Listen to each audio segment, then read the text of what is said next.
So the fresh new Beats Studio Buds will cost you 130 quid when they're released here in the UK later in summer 2021. And that makes them considerably cheaper than the likes of the Apple Airpods and Sony's WFs, and about 100 quid less than Beats' very own Powerbeats Pros. They sport all the usual fanfare, including active noise cancellation, and they actually play really nicely with Android phones as well as iPhones. And of course, there is a lot of competition around that sort of price point in the true wireless earbud realm, from the likes of the Huawei FreeBuds 4, the Neo Buds Pro from Edifier, basically all the stuff I've been reviewing lately. But anyway, I've had the Beats Studio Buds lodged in my skull for this past week or so here's my in-depth review. And for more on the latest and greatest tech, please do subscribe and ding that notifications bell. Cheers! Now, first of all, as far as the colour options go, you've got a choice of 3. You've got black, white, or these jazzy red models, and I really like the vibrant hues on these ones, that's for sure, even though from a distance it kind of looks like you're bleeding out of both ears. The Beats Studio Buds weigh just 5 grams a piece, so they are super light and certainly very compact compared with a lot of rivals. No awkward stems dripping out of your ears like you get with the likes of the AirPods.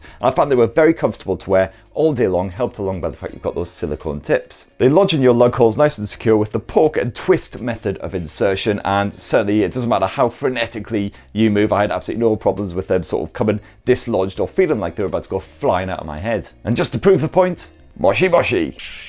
And the Beats Studio Buds are also IPX4 water and sweat resistant as well, so no worries if you're going out in a bit of inclement British summertime weather, or if you want to rock them down the gym as well. Of course, you don't get the same excellent ear hug support that you get from the likes of the Powerbeats Pros, so if you're going to be rocking some true wireless earbuds down the gym quite a lot, I'd definitely say go for something like that. But for, you know, the odd bit of jogging or something like that, these stayed firmly lodged in there. Now, if you're an Android user, what you'll want to do is download the special Beats app from the Google Play Store in order to get access to the full customization, all that functionality. Whereas if you're an iPhone user, you'll find most of that is already built into iOS. I found that hooking up my Beats Studio Buds to my Android smartphone very quick and simple, just a few seconds in the Bluetooth menu and you are done. And then the Beats app will actually automatically detect them as well. And yeah, the Beats app is fairly straightforward compared with some true wireless earbud rivals, but all the stuff you'd hope for and expect is packed in there, such as the ability to check out how much battery life you've got remaining in each bud individually. You could flick between transparency mode, ANC mode, and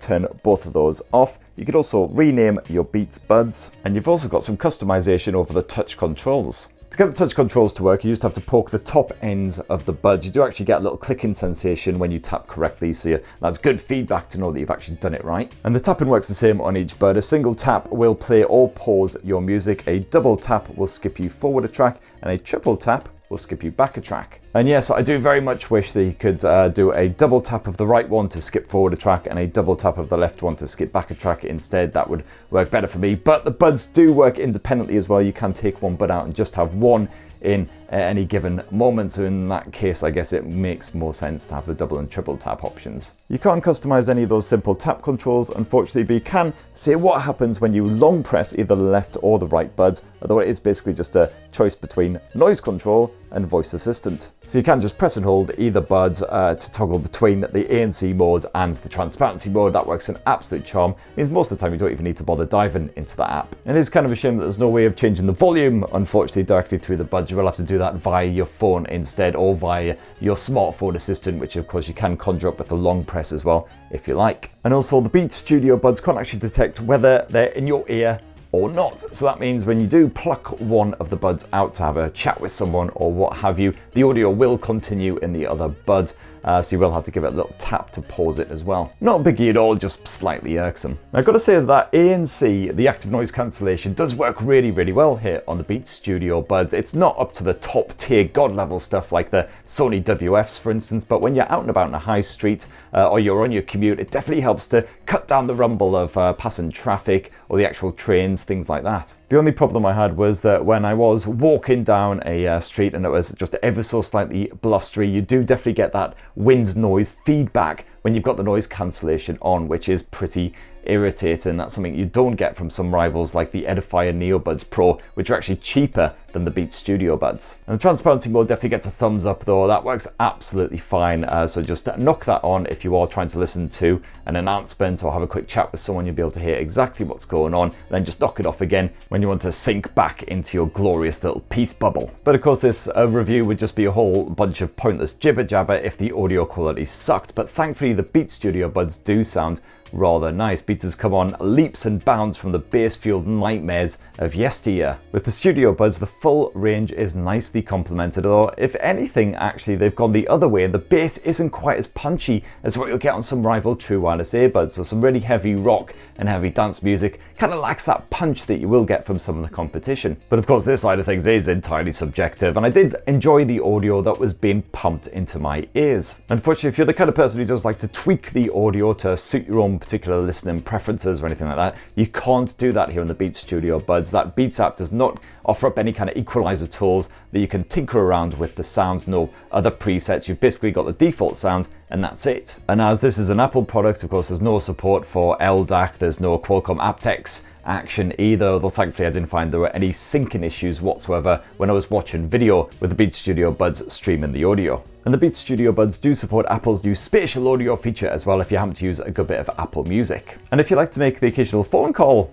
on your smartphone, I know some people still do, well, the microphones on the Beats Studio Buds will pick up your voice reasonably cleanly. You do sound a little bit tinny, a little bit like you're quite distant, but nothing too irksome. Now, the subject of battery life, for the Beats Studio Buds will supply you with around 7 to 8 hours of audio listening on a single charge before they need to be shoved back in the rather fetching case, but that is with the active noise cancellation knocked off. If you want that ANC on, that will be reduced quite significantly to around sort of 5 to 6 hours of use. Thankfully, that's still pretty good. Most ANC buds around this sort of price point will offer around sort of 4 to 6 hours in that sort of general ballpark. So the Beats Studio Buds certainly don't disappoint there. They're not as good as the Sony WFs, but the Sony WFs are considerably more expensive. And then when it's time to get the Beats Studio Buds all juiced up again, just slip them back inside of the carry case, which matches the color of your chosen model. And I'm going to say it is a very tall and wide case compared with a lot of rivals, but it is also reasonably slender as well and neatly rounded too, so I managed to slip it into most pockets without much of a struggle. Sticking the buds back inside of the case for 5 minutes will give you roughly an hour of use, more like sort of 40 to 50 minutes if you've got that noise cancellation on again, but it is handy if you do find you suddenly run out of juice just before you're about to head on the commute or something. Unfortunately, we'll only get 2 full recharges of those buds from the case itself before the case also needs a recharge, which ain't great considering a lot of rivals will offer at least 3 full recharges, especially with a case this sort of size. As for the case itself, it can't be charged wirelessly, but that's pretty standard for true wireless earbuds around this sort of price point. You do have a bit of Type-C actions, just plug it in before you're heading off on any long trips and you should be fine and dandy. So alright, there's my full review of the Beats Studio Buds, which as I say will cost you 130 quid when they emerge in the UK later this summer. And I've got to say, for this price point, I definitely like them. The audio quality is pretty sound, the noise cancellation is great, and the battery life of the actual buds themselves is pretty solid for this sort of price point as well. It is a shame that you don't get deeper customization and control via that app, but it's a minor grumble. At least the Beats Studio Buds work really, really well with Android devices, certainly as well as most other true wireless earbuds. Though if you are looking for a new pair of true wireless earbuds to use with your Android device, well, definitely check out the likes of the Sennheiser CX True Wireless, the Edifier Earbuds Pro, which I recently reviewed, which have greater codec support. Well, that's what this bold northerner thinks. What do you guys think? It'd be great to hear your thoughts down in the comments below. And for more on the latest and greatest tech, please do poke, subscribe, and ding that notifications bell, and have yourselves a fan-bloody-tastic rest of the week. Cheers, everyone. Love you.